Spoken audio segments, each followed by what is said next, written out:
I'm going to be filling in. There we go. Thank you. Again, my name is Emma Rogers. I'm the Assistant Program Director for CEDER. I'm going to actually be filling in for my boss, who's one of the MPIs for CEDER, Dr. Nadia Islam, who will be joining us later. So with that, let's go to the next slide. So thank you. Thanks so much, Ben. So again, I'll be leading the intro and then turning it quickly over to Ben. Um, so very quickly, we can go to the next slide. So here is today's agenda. Again, just a quick welcome and overview of CEDER in today's webinar. Then we will just dive right into Ben's presentation and discussion and the focus of today's webinar, which is using data maps to drive community-based health initiatives. And then we'll just do a quick closing and evaluation. Thank you. So with that, I just wanted to introduce Ben Spoer, who's the Program Director of the City Health Dashboard and Congressional District Health Dashboard team. He works for the Department of Population Health and Division of Epidemiology at the NYU Grossman School of Medicine. So we are thrilled to have him. I did just want to, actually, before I do that, sorry, very quickly, again, just wanted to introduce CEDER very quickly to say that I think most people are aware of CEDER, but CEDER is the Center for Engagement, Center for Diabetes and Engagement Research. And we'll share the website in the link and we can talk more about it, but we provide free consultations and studio services to researchers and communities across the country. And again, we're focused on community engaged informed diabetes research and programs. So with that, I'll turn it over to Ben. All right. Good afternoon, everyone. And I assume you can hear me because you're not gesturing at me in frustration. Great. All right. My name is Ben Spoer. I work for a project that produces two publicly facing free to use data websites. And on those websites, there are lots of maps. And that's what we're here to talk about today. Data visualizations on data websites, why maps are, in fact, the best thing that has ever happened to us. I think us is important to define here. People who like to do data visualizations. I know there are lots of different ways to do data viz.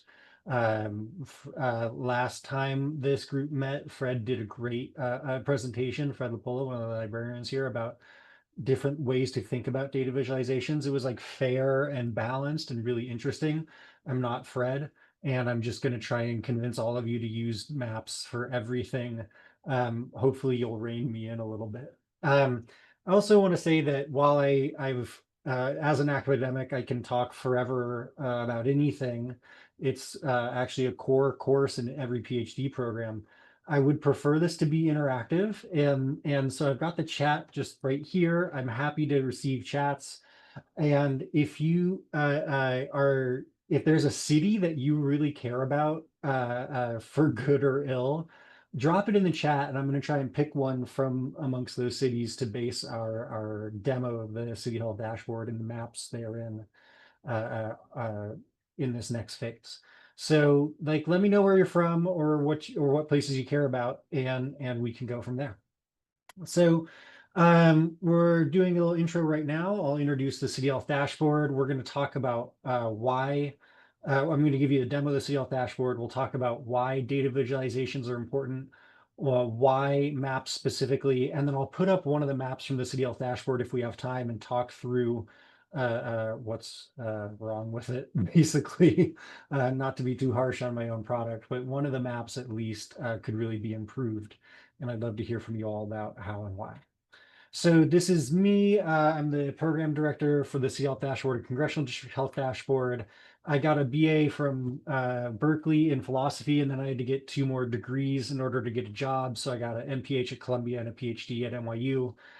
Downtown campus. This is a long dissertation title, but basically it was all about maps. It was how does the health environment, the resources available to people, affect their chronic non-communicable disease outcomes, including type 2 diabetes. I focus substantially in my research on measurement error, geospatial methods, and population health. I also have a dog. Her name is Omelette, and as you can see, she's much bigger than your average dog. But we're not always in conflict as much as it seems to be in this slide. This is a Photoshop I did for a calendar I sent to my friends a couple of years ago. I don't have the Photoshop skills. I had to farm out for this.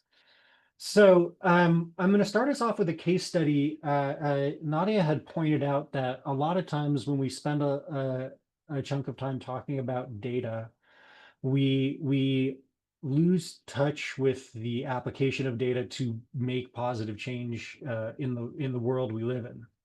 So we're talking about Maplewood Township in New Jersey. And Maplewood is a smaller city, and so they don't have the ability or the budget to collect data firsthand, which is tough if you want to get your Department of Health certified, right? You need a CHNA. And the city of Maplewood, in order to get that certification, applied to our Put Us on the Map challenge, which is an annual application process that allows smaller cities that are not represented on the City Health Dashboard to apply and get on the City Health Dashboard, where we calculate as many of our metrics as we possibly can for these cities. Once Maplewood was accepted, they started taking a look at some of the maps that I'm going to show you in a few minutes. And they saw that there were big differences across Maplewood in some important health outcomes, including diabetes.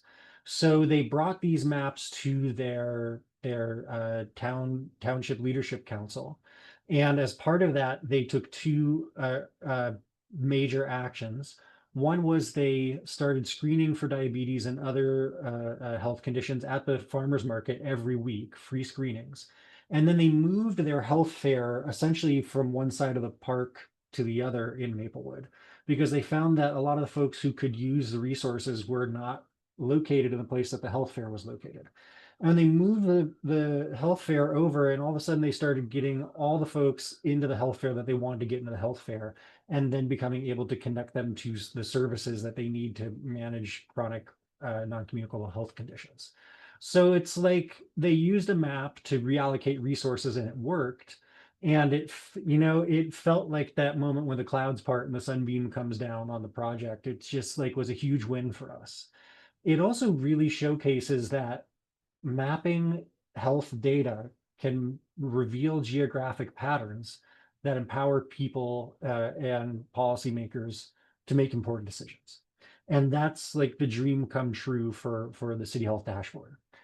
So with that case study in mind, I'm going to talk through the City Health Dashboard a little bit. Our goal is to support data-informed approaches that help towns and cities across the US to thrive. And we understand that for a lot of places, it may be difficult to access or analyze or make use of the data that you need to help people thrive.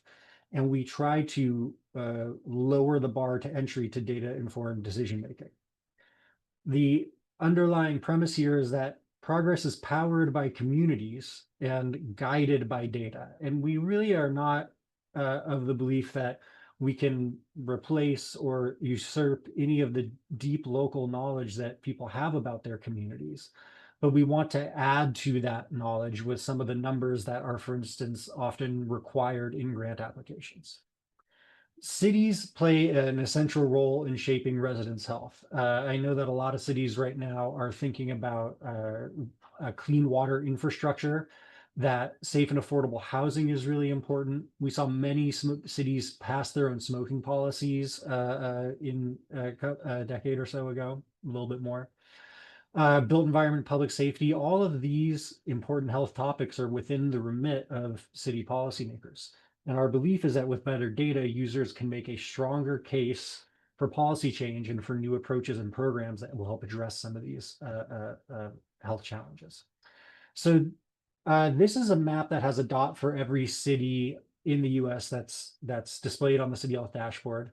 Right now, we've got over 1,200 cities. We seem to add a couple every data release. We update our data 3 times a year.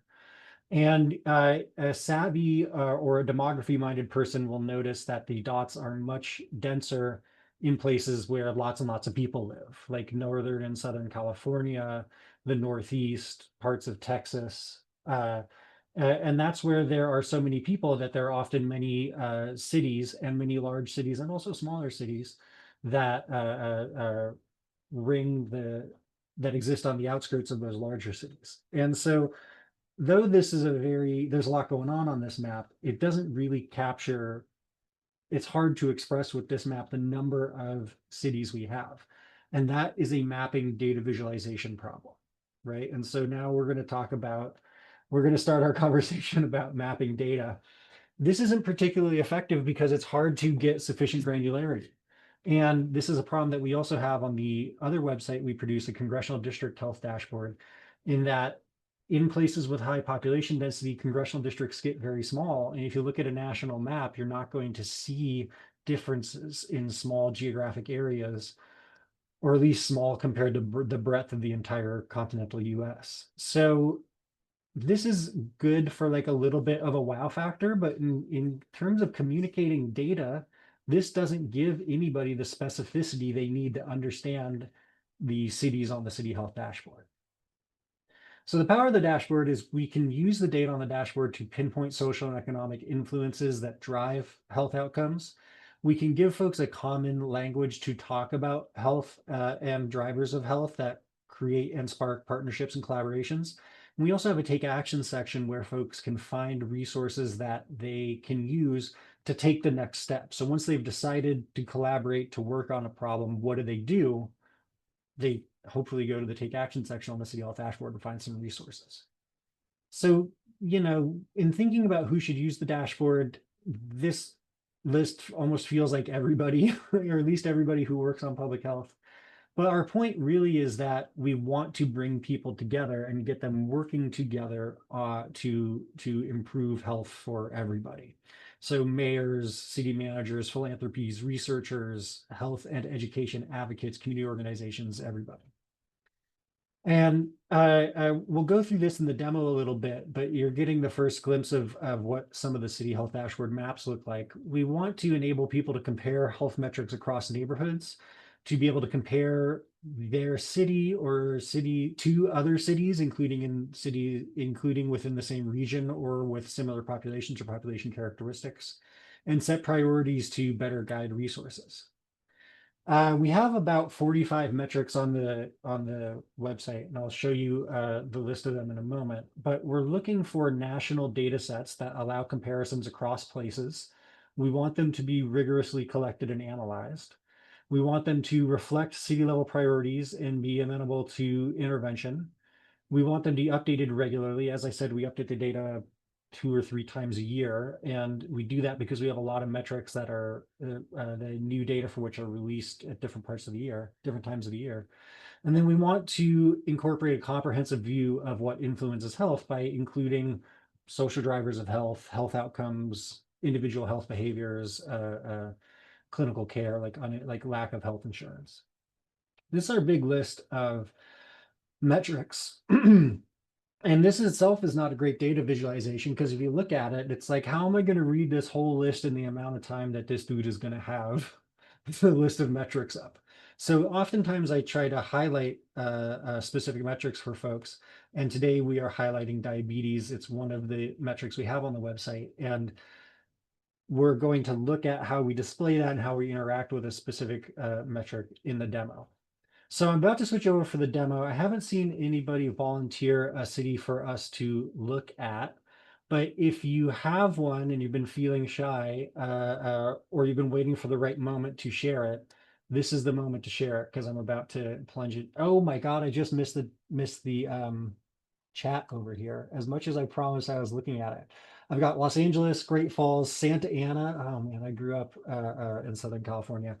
And I've got a second for Santa Ana. So you know what? We're gonna go with Santa Ana. I apologize to Great Falls. Irvine, guys, you're taking me back. Okay, so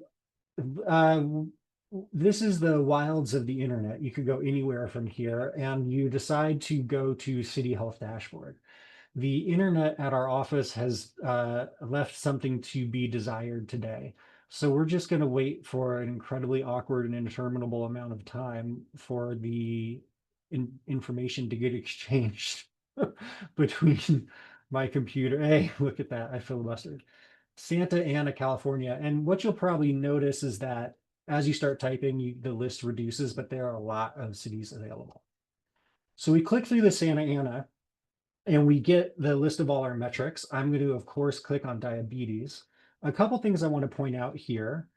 We can go back in time to 2014 for this metric. Other metrics from other data sources will have different years of data available. We have the how Santa Ana is doing compared to the average of other cities on the dashboard, but you can change that to you can change the value here to all dashboard cities, right? But in Santa Ana, we're doing a little bit, we have slightly higher diabetes percentage than the average of the dashboard cities.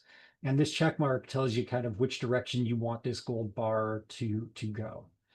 Scrolling down, we've got our map of Santa Ana, and we also have the data available in tabular format with the census tract number and the zip code, because I haven't yet met someone who thinks in census tract numbers.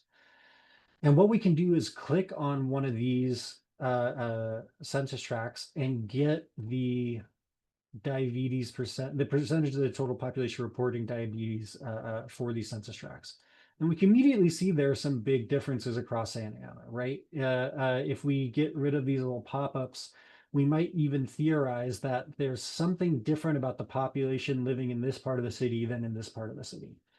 And I'm going to open the chat because maybe y'all from Santa Ana can tell us, does this make sense? Do you know something about the middle of the city that is different in some qualitative way from the southern part of the city, South Santa Ana, that you think might, or north? I mean, we're getting lower numbers here, which you can tell from the color scheme. Lighter colors are lower diabetes percentages, more desirable outcomes. But the hope here is that when people see this, they think, that really fits with what I understand of the place I know, the place I care about. And just seeing that, Karen, you're saying air quality, green space, access to healthy food. We have ozone, particulate matter. We have CO2 emissions for air quality. And then we have park access as well for green space. We've really been struggling for years to find a good measure of access to healthy food. What we did recently add is food insecurity, which is the proportion of folks who said percentage of folks who said that they ran out of food and didn't have money to buy more at some point in the last year. So it's not the same thing, but it's in the same category. So we'll move on to demographic detail. You're not going to see anything here for diabetes because the data source that we use for diabetes doesn't provide demographic detail. But if we were to change to, for instance, children in poverty, you can see a breakdown by race and ethnicity for the metric you're looking in, and see that there are higher numbers for some race ethnic groups than others in Santa Ana. We're also able to compare cities, and I'm going to reach back into the chat and get Irvine, California. And we're going to compare diabetes in Irvine and Santa Ana. And Irvine has a lower diabetes percentage than Santa Ana, and it's below the average of dashboard cities. We can also use other tools to find comparator cities. We can look for cities with a similar population band in a similar region. We did a city typology a while ago that you can do a comparison to. You can compare by race and ethnicity. So you're also able to compare by dashboard metrics, and you might want to find cities that are similar to the one you're interested in this case, Santa Ana, on diabetes or on other metrics. So you also have the ability to compare metrics, and we've got children in poverty in 2022 here, and I'm gonna bring up diabetes. I don't know what this one exactly looks like, but we'll take a look at the map. I promised that we would critique at one point a map from the City Health Dashboard, and this is the one. We're trying to overlay diabetes information on top of children in poverty information. And the idea, the schema we're trying to use is that darker colors are less desirable values for both metrics. Whether we're looking at these polygons that represent census tracts or these circles that represent diabetes prevalence. And the general expectation, though this is not true for everything, is that when we have higher children poverty or less desirable values for our social drivers of health, we'll have less desirable health outcomes as well, in this case, higher diabetes. Now, some of you who are a little bit more graph-minded will breathe a sigh of relief when I show you that we also have a scatter plot. And the map, the multi-metric map is often confusing enough that we try to kind of scroll past it and see that there's, generally speaking, some sort of correlation between children poverty and diabetes, though we don't put the exact correlation numbers on here.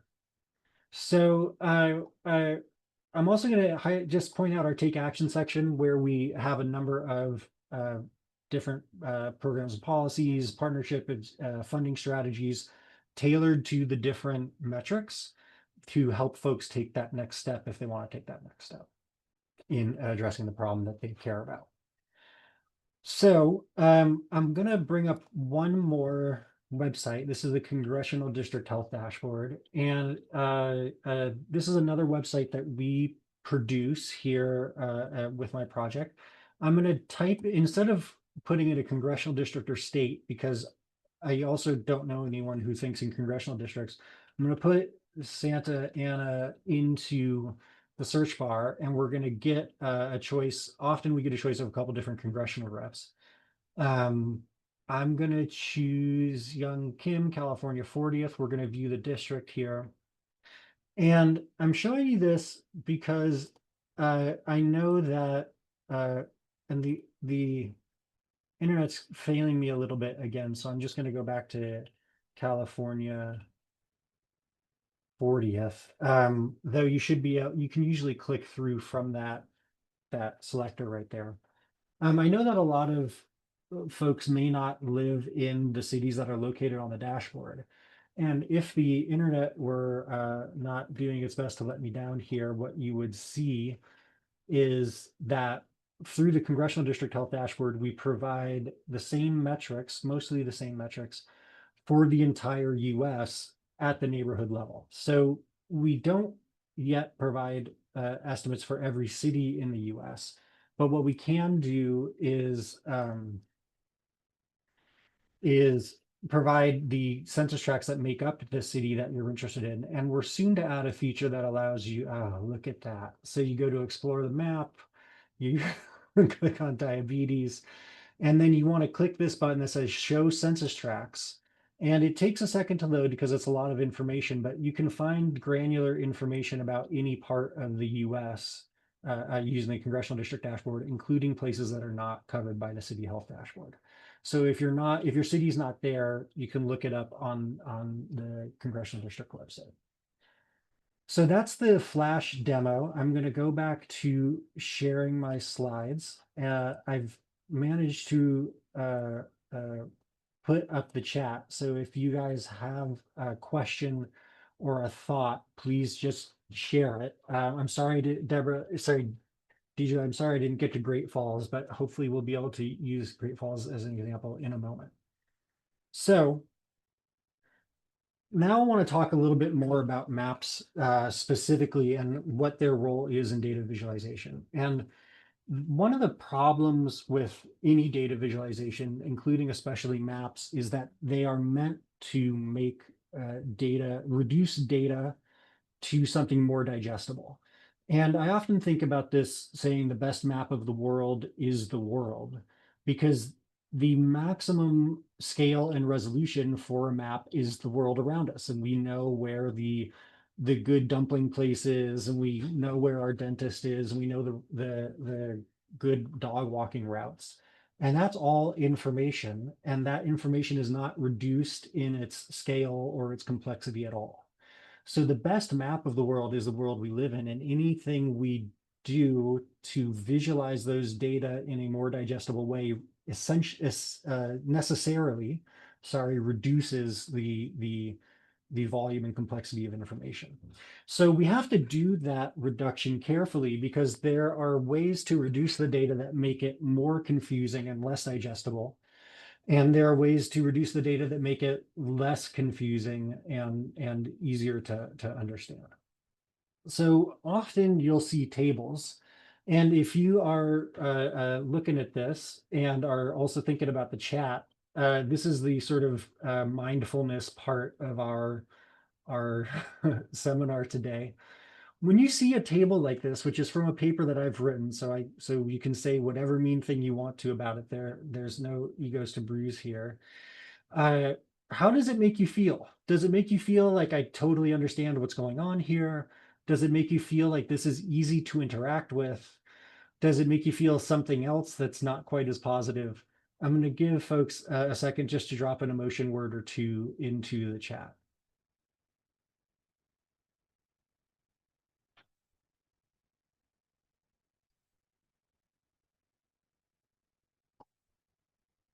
Yeah.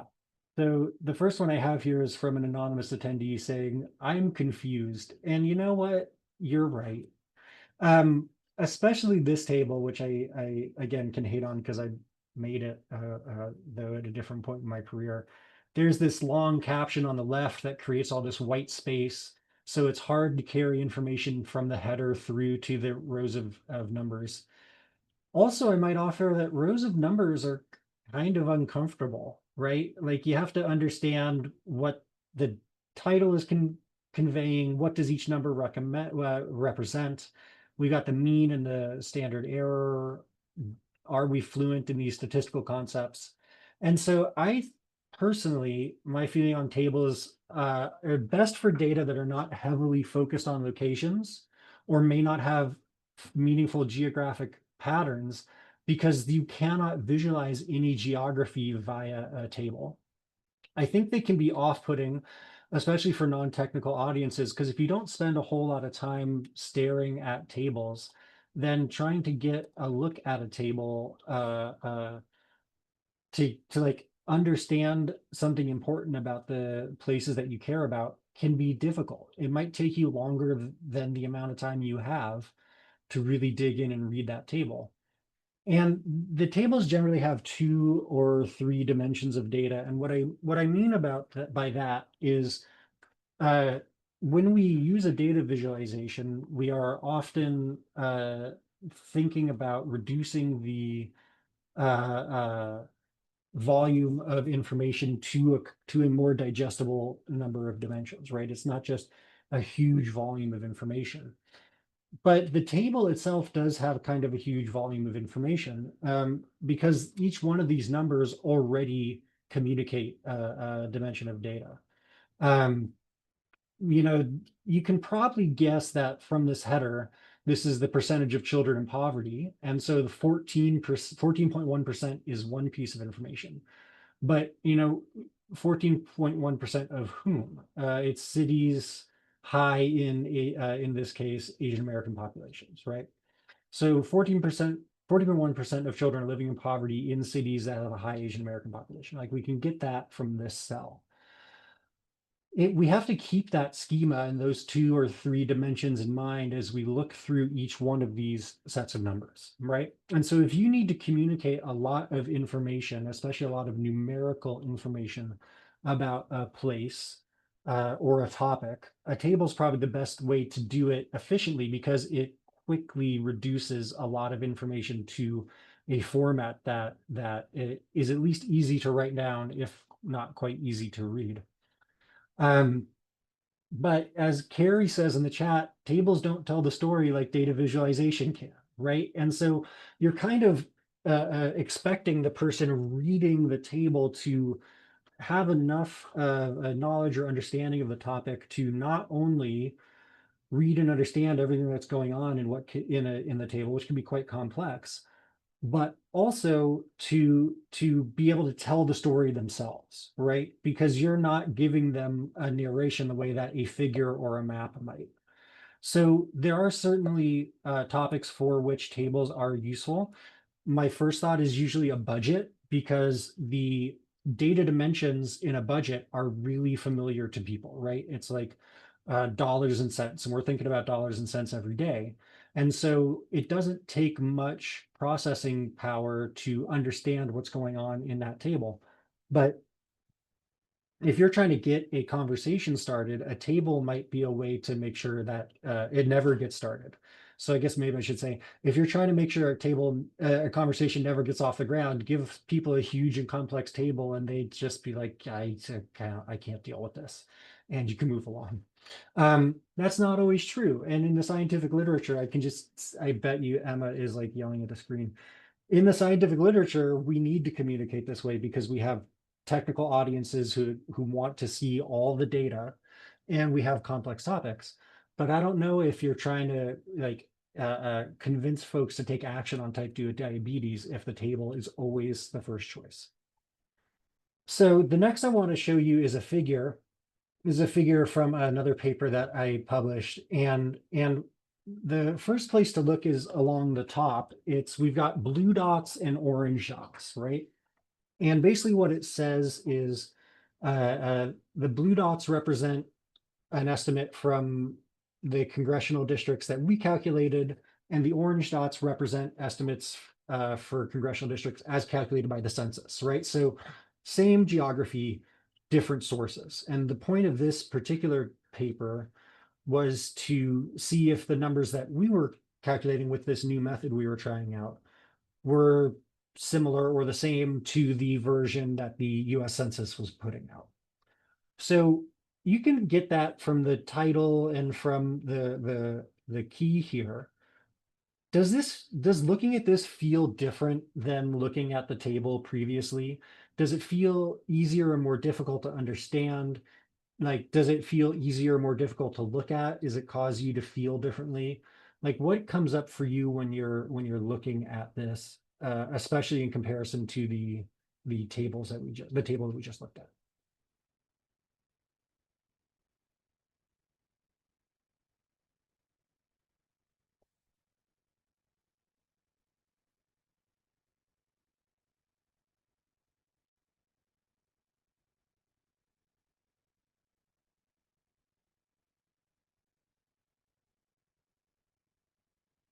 So trend and association is easier to see. Karen, thank you. I think that's how I generally feel about these sort of figures as well, right? We've got pieces of information here that can make it more complicated if you want to really dig into it and think about it. A DT says, and please, I apologize if I'm pronouncing anyone's name incorrectly. A DT, it shows a clearer trend, right? And luckily for us, when writing this paper, it showed the trend that we wanted to see.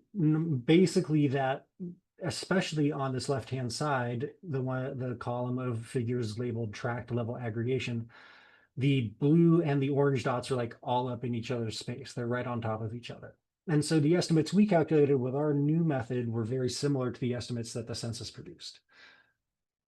Compare that to the right-hand side, and there's a lot more spread in the blue dots compared to the orange dots, which is to say that whatever's going on in this right-hand column of figures is not as up close and accurate as on the left side, right? And if you're looking for a quick summary of the information, you can get that from these figures pretty swiftly, right? If that pikes your interest, then you can look more deeply and find out and sort of read up like which metrics are which geographies are used to aggregate the different estimates, how many congressional districts are in each of these, are represented in each of these figures. But at a glance, it's easier to understand the trends, as a DT says, right? And Karen. And so my feeling about this is that this type of data visualization is probably better for audiences who may not be as comfortable with tables as for instance, people who write scientific papers all the time. I want to introduce another concept, which is the cognitive load or cognitive processing power required to understand whatever data you visualized. For this table, you kind of have to sit there and read it line by line in order to get the gist. And even then, if you don't keep all the different numbers in your mind simultaneously, it may be difficult for you to see a clear trend. Often what I find myself doing is when reading tables is creating a figure in my mind and then wondering why the authors didn't just put a figure in the first place. And the reason they didn't is probably because we need to put a lot of information into these papers. But if we have one major take-home message, a good figure is going to communicate it more clearly and in an easier to think through way than a complicated table.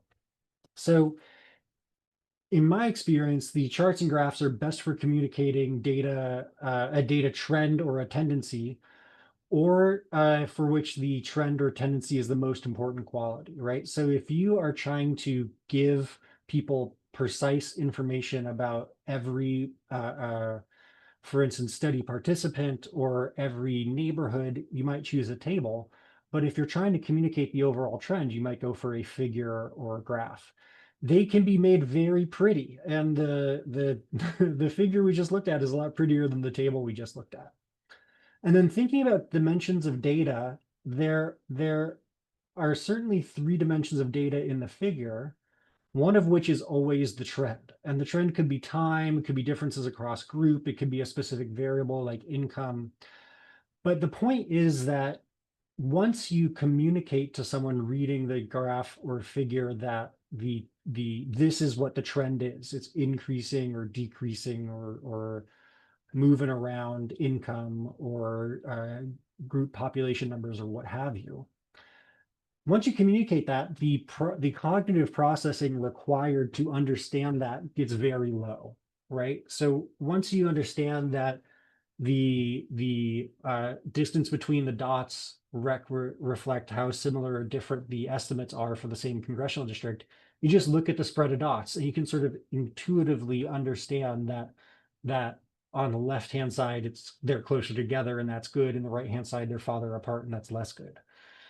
So in my experience, the graph or chart allows you to communicate another thing, a trend, this other thing about your data, without having to put upon the person looking at the chart a whole lot more thinking. And often it's that extra thinking step that causes people to be unable or unwilling to understand the data because they don't want to put in the time and effort, not because they're lazy or they don't want to, but because it's just overwhelming and it becomes very difficult without being able to help them intuitively understand the data. And I also think that's one of the big reasons data visualization is becoming more popular, is that it reduces the amount of work someone has to do to understand the data. So this is a map. Those of you who are public health experts will perhaps recognize it. This is created by a guy named John Snow, and it's a map of London. And what you see in the center and radiating around the center of the map are these black rectangles. And if John Snow had added a key, it would say that the more black rectangles stacked on top of each other would represent more cholera cases, right? And so these are data with a geographic pattern in which a larger black column at the section of the street means more cases of cholera were diagnosed at that place. Has anybody seen this before? And if you have, whether you have or haven't, how easy or difficult is it to see trends or patterns? Like, is it easy to see them? Are they really hard to see? Like, can you tell where there's more or less cholera going on in this map? Or would you say, this wouldn't get past review? We can't put this in a slide deck because it's not easy enough to use.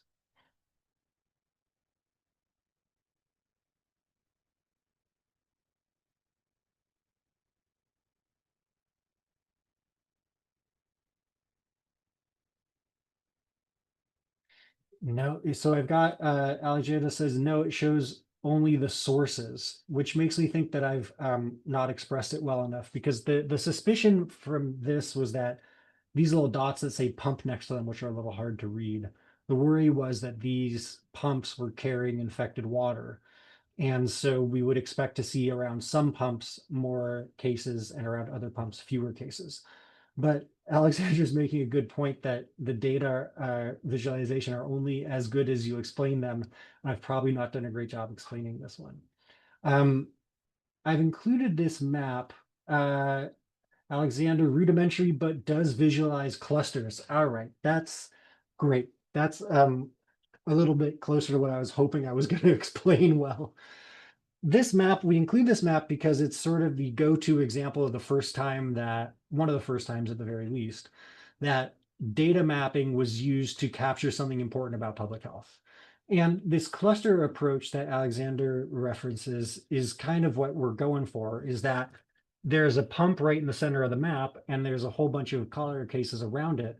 There's also a pump on the upper right corner, and there's a couple pumps on the top of the map and a couple on the bottom, and we don't see any clusters of cases around those.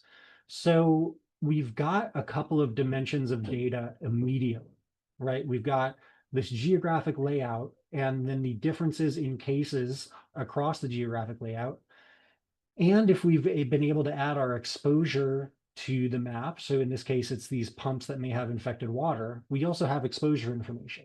And if we're concerned about whether this thing, these pumps in this example, are causing these health outcomes, we can put it on a map, and it doesn't quite pass a statistical test, but it does give us a gut intuition as to like what might be going on here. So yeah, it's definitely rudimentary, but it represented in its time a huge step forward in how we visualize data. So maps are best for data with a inherent geographic component. They can be very pretty, maybe not the one I just showed you, but they can be very pretty. And they often has 2 or 3 data dimensions, and one of those dimensions of data is the geographic patterning. Like the charts and graphs, in which the trend is this sort of fixed third data dimension, the geographic pattern and the geography itself becomes the fixed third data dimension in maps. The other thing I want to highlight, and I'll talk about it a little bit more in a second, is that folks often have deep emotional connections to maps, especially maps of places they care about or they themselves may live or did live.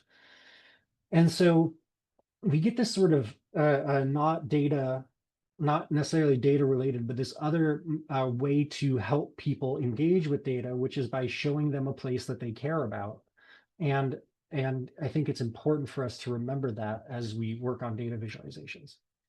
So when looking at maps, especially related to health data, it often brings to mind Tolber's first law of geography, which is that everything matters, but near things matter more than far away things. And we saw that in the John Snow map just now. The people near the poisonous pump, I should say, being near that mattered a lot more to them than whatever was going on at a pump that was further away.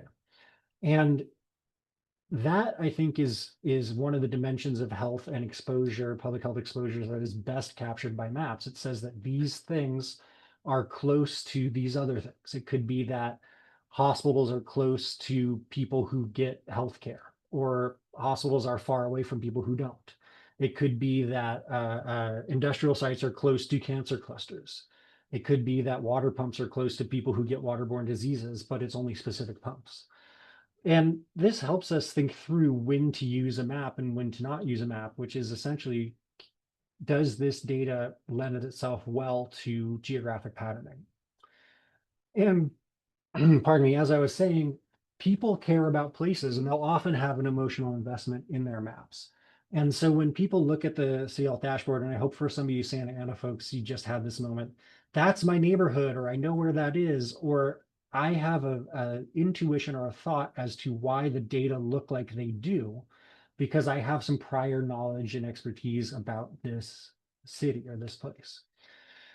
The way we say that in science talk is that people have strong priors. They already know a lot about places. And so it's this sort of latent third or sometimes fourth dimension of a data visualization map is people's mental maps of places. And how our maps correspond to those mental maps can be really important, because if they look at one of our maps and think that doesn't match with my mental map at all, then you've lost your credibility and they're probably onto a different part of the internet already. So the other thing that maps can do for us is communicate an implicit equality argument. And this is Diabetes by Census Tract in Richmond, Virginia. And we've got these to the north of Richmond right here. We have these two census tracts that are kind of close to each other. And the diabetes percentage is like totally different, right? And for people, especially those who have mental maps of places, they often look at that and ask themselves why. Why is it that these maps are so these places are so close together, but their health outcomes are so different? And if we can get folks to ask that question, then we're ready to start a conversation about drivers of health and health outcomes. Often people feel motivated to take action on what looks like a hard to justify inequality. So I'm going to take you through some bad maps in these last few minutes and tell you what I think is wrong with them. But also, if you see a map, I'm going to pause when I put them on the screen, because I want to get some of your reactions to these maps. And I have picked them because they're not doing a great job of communicating the information they want to communicate. So I think it's probably okay to say that you're not in love with them, with my apologies to the creators. So um, often it's the case that we're asking too much of our maps, is a big limitation for the maps that we create. And I think that's really what's going on in the City Health Dashboard's multi-metric maps, is that by adding another dimension of data, we've overwhelmed what the map can officially communicate. We're trying to get that data to shine through too much other stuff on the map, and sometimes the maps are just ugly, and there's no way that the data can overcome that ugliness. So I'm going to take a 10-second break here and ask you guys, how do you feel about this map? Is it easy to understand? Do you like it? What does it make you feel?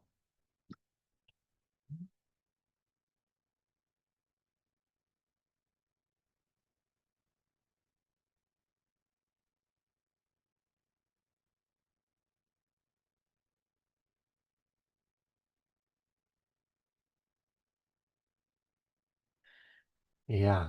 Um, Elizabeth says it's the colors are ugly. And though I never went to design school, you're right. The, I don't know that I would choose these colors. Um, I've got that it's too granular. That's a Kanami, that's a, I hope I'm saying your name right. I apologize if not. That's a really interesting observation, because these are counties and they're sort of pretty big geographies, but it's relative to the scale of the map itself, right? Is that if we want to look at the whole country, counties, even though they're large, may be too small. Bridget tells us there's not enough distinction in the colors, and I think that's totally right. Alaska looks like one just inscrutable dark colored mass. And when you Aditi says when you think about increased density, you associate it with darker colors. However, here it's the opposite. And there are mapping textbooks out there that say people tend to expect darker colors to represent higher numbers, and this is inversed, right? So I'm glad to see that you guys had similar feelings about this map. When I was looking for examples of not so great maps, this one made my heart sing. Thank you for your feedback. What about this one? Sorry. So this is New York City. It's places where there's not good subway access.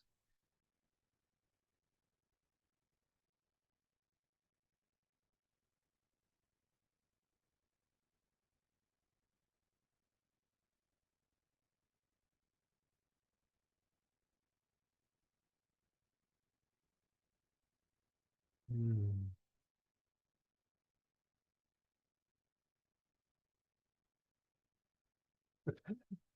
Karen says this one is a hard no. Um, it is blurry, and I tried to get a higher resolution screenshot of this one, but it was difficult to get, which is a problem in and of itself.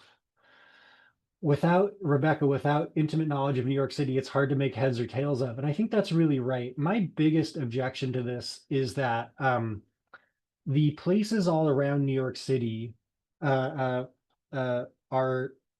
not accessible by New York City subway because they're not in New York City, right? But what does this blue color mean? Does it mean that the Hudson River in the middle of New York City or the East River is considered a subway access desert? Or is it that these blue colors, these blue dots, are where we have good subway access, right? And we can assume that the authors have drawn a circle or a buffer around all the subway stops. But I really don't think that over to the left-hand side of the map in New Jersey that we've got great New York City subway access. It's just not the thing, right? And Alexandra says the blue makes me think water. It's like, all right, we're in a very far future scenario in which the oceans have risen substantially and it's all water all the time. I don't know. Emma says like a toddler made it. Yeah, I actually paid a toddler to make this so that I could do a good demo for you guys. And this is the last one. In the last 2 minutes here, I don't have a lot of time to let you guys react to this, which is too bad because this is one that has a clear uh, uh, key, right? And higher numbers relate to darker colors. It's easier to understand the boundaries. It's not like blurry. It solves a lot of the problems that the previous maps had, but it's got three different variables simultaneously visualized. And they're asking us to remember the color wheel for when these colors overlap. And I just can't do it. It's been so long since high school or high school art class that trying to be like, oh, well, this color and this purple in the middle means that the yellow is this degree of intensity and the blue is this degree. I can't do it. I'm just not smart enough. Rebecca says asking too much of the map at once, and she's right. And Karen, I also like the idea of the overlapping data, but it does require too much work, especially work by the viewer. So a good map should convey information directly and succinctly. They should not overburden the map with too much information. It should be easy to read. Some of these are true of all data visualizations. And most importantly for me, it should not get in the way of the viewer's relationship with the mapped place, because then you're throwing out one of the best ways to get buy-in from your viewers is their relationship with the place they're looking at. There are a couple of thoughts here on what to ask yourself when you look at a map. How long does it take you to find it? How does it make you feel? How long do you have to stare at it to understand the data? These are also great questions to ask when you're looking at any data visualization, but I think they're especially key for looking at maps. And if you want to make your own maps, here are a couple tips. There are 3 softwares listed here that can help you make maps. ArcGIS is pretty expensive. It was one of the first ever developed, but it is easier for a beginner because it allows you to move things around on a map that you are making. So it's a graphical user interface. There are lots of trainings available and it's expensive. QGIS is free, it's open source, and it has that user interface that allows you to click at things and turn them on and off. But it's a steeper learning curve, primarily because there's less support available because it's free, so there's not a company churning out trainings. And then R is a free statistical programming language. You can download it for free. People are doing a lot of mapping and analysis on it, but because it doesn't create a map that you can click around on, it can be harder to quickly get up to speed on it because you have to change the map by typing things in, and that requires you to learn how to talk to the statistical programming software. I'm just a little bit over time, so I'll say thank you so much for the opportunity to share all my mapping thoughts with you. If you want to get in touch with us, you can scan the QR code or shoot us an email. The website is cityhealthdashboard.com. And I'm going to turn it back over to Emma. Thank you, everybody. Thank you so much, Ben. We greatly appreciate your time. This concludes our two-part series on data visualizations and type 2 diabetes. Thank you all so much for joining. And Ben, if you can pull up the slides, there's a Oh my couple God, more. there's more slides. I'm so sorry. No worries. All I kept thinking about is my geographer grandfather and how he'd be so proud of this discussion of maps today. But with that, just a couple last things. If you go to the next slide. As I mentioned before, CEDER again provides free consultations in studios. We try to make it as easy as possible, but basically you come to us with a question or concern or something we can help you with. You complete a very quick online form. We provide more information about CEDER and meet with you to better understand your needs, and then connect you with subject matter experts. So for example, if you are working on data visualization and interested in creating a map, we could connect you to Ben and his team to help support you in your work. So he is one of our many wonderful experts that are part of our partnership hub and greater network that are part of CEDER, who represent different communities across the countries and expertise in this area. So again, think of Ben as one of our many experts that you can connect with. Next slide. Please, if you can take 1 minute just to complete a quick evaluation, we really appreciate that. Again, this is part of our Learning Exchange series. We provide these throughout the year. They include technical assistance and training on a variety of topics related to type 2 diabetes, and community engaged and informed research and programs, and would really love to hear from you. And also, again, if there are different topics that you're interested in learning about, whether it's about data visualization or other things, we can explore that and plan something for the future. So again, thank you so much for completing this evaluation. And the last slide. So here's all of our information. So again, please request free services. We are also always looking for CEDER experts to support our clients in the work that they're doing. So please reach out to us. We are on LinkedIn. We always share information and articles and updates about our work. And then again, we'll have future learning exchanges. Our next one will be in November with the American Diabetes Association, which we're thrilled about. And then finally, again, we have a quarterly newsletter which shares updates. So please make sure to sign up for that. So thank you, everyone, again. Thank you so much to Ben and to Fred, who did the previous webinar. We hope this was helpful and enjoy the rest of your day. Thank you, everyone.